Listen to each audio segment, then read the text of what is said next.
spasm, then hung on the stakes, motionless. Jim saw nothing here that could be called anything but insane.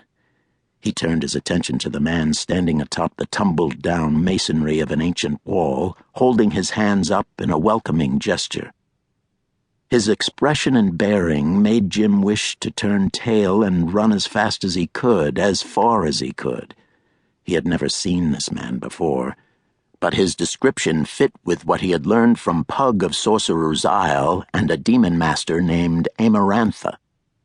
The man on the stones above was named Belasco, and if what he had been told about him was true, Jim knew him to be one of the most dangerous men alive today, and certainly one of the maddest.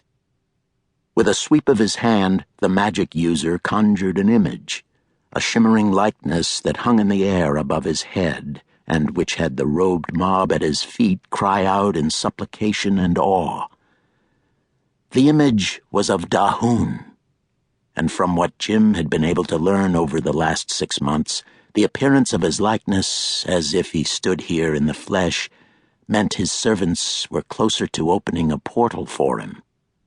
Dahoon was 20 feet tall and roughly man-shaped, but with what could only be called a scaled black lizard's tail, descending from his spine to drag on the ground behind him. His chest was massive, and his stomach rippled with muscles under skin that started black at his feet, blended to red at his stomach, and turned crimson at his chest. His face was human, save for a massive, jutting lower jaw and large, bat-like ears. His eyes were solid black orbs. Long tendrils of hair braided with human skulls hung to his shoulders. His brow was adorned with a massive golden circlet set with a dark stone pulsing with purple light. The fingers of his left hand ended in black talons and flexed slowly, restlessly, as if in anticipation of rending apart his enemies. In his right hand he held a flaming sword. His hips were girded with a metal-studded kilt of scintillating red material, and 2 large leather bands crossed his chest with a massive golden emblem at the center, a flaming fist. Jim spent a moment fixing the design in his memory. Then he glanced around and saw the slack-jawed, empty-eyed expression on those around him. It was clear they had eaten or drunk something in preparation for this ritual, so he attempted to mimic their shambling walk. Feeling almost sick to his stomach from fear, Jim steeled himself and moved slowly to join those approaching the monster. Like the others, he wore a heavy black robe and had pulled the cowl forward to conceal his features. The original owner of the robe was somewhere at the bottom of a deep ravine less than a 1/4 mile away, no longer needing the garment. He scuffled his feet a little, moving slower than those around him to keep to the rear of the crowd. He wanted everyone possible in front of him. He didn't dare be noticed, and he wanted the opportunity to slip away should the need arise.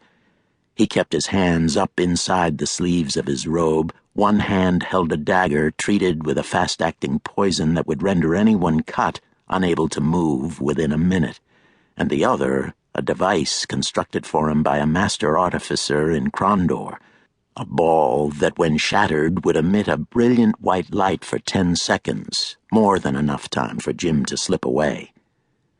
It would leave those blinded unable to see into the shadows for at least another minute or 2.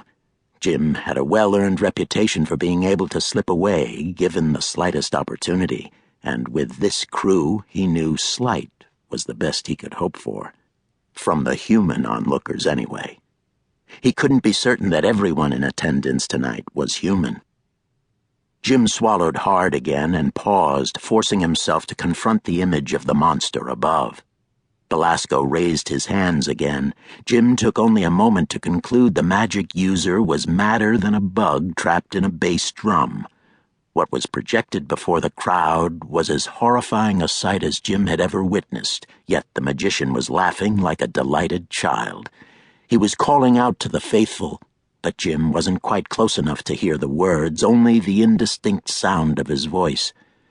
Jim inched forward and to the right as those in front of him slowly rose to their feet, for the group was coming together in the middle of what had once been a fortress. Perhaps 500 of the faithful gathered.